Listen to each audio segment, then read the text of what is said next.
Magandang umaga mga kapartner, mga kalalabs, no?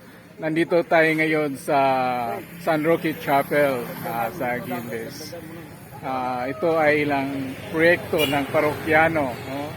Ito ay pag-iimpok ng kayamanan sa langit. Kaya nandito sila, atin silang tunghayan mga kapartner sa kanilang mga ginagawa. So, let's go!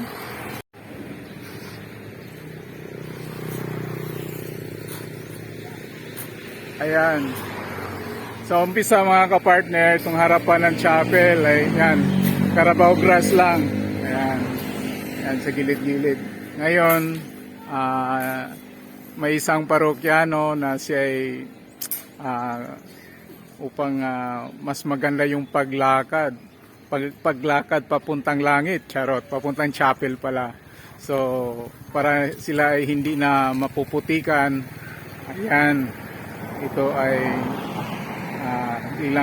ay kanyang napag-isipan sa kanyang nagmumula sa kanyang kabutihan ng kanyang puso at sa mga parokyano na kasama niya.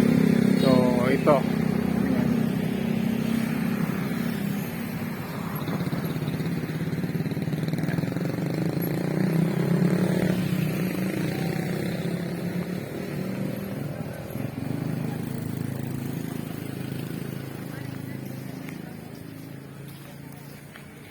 So, ang sipag ng ating ating kaibigan na si Konsihal Boy Maylon. Talagang hindi lang pampublikong serbisyo, kundi ang pag-iimpok din ng kayamanan sa langit mga kapartner. Kaya isang butihing ama, isang butihing tao na handang maglingkod sa kapwa. Ayan.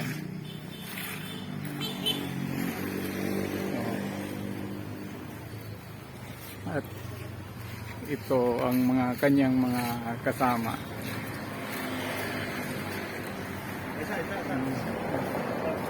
Sige ka pa rin. Kahit balas. Puro balas. O ganito yung kuwanan. Balik. Balik bait na.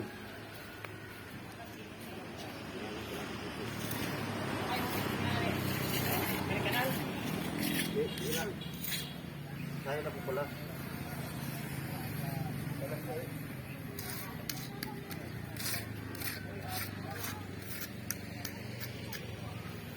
So, ito mga kapartner ay second phase pa lang ito na kailang ginagawa.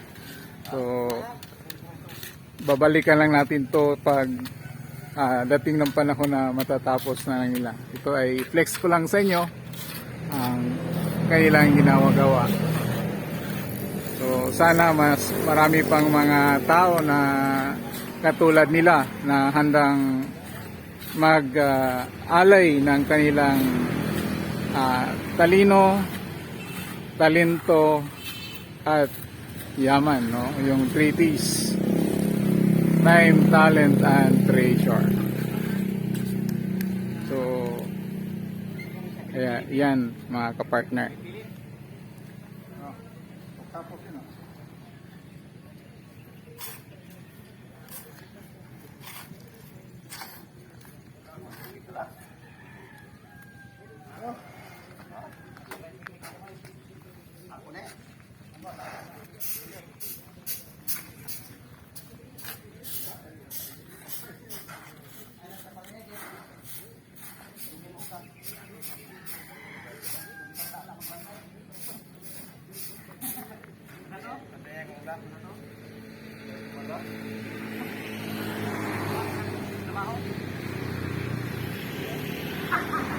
so, mga kapartner, ito yung ating butihing kagawad, si Konsihal Boy Maylon. Nag-iimpok ng kayamanan sa lupa at lalong-lalo na sa langit, no?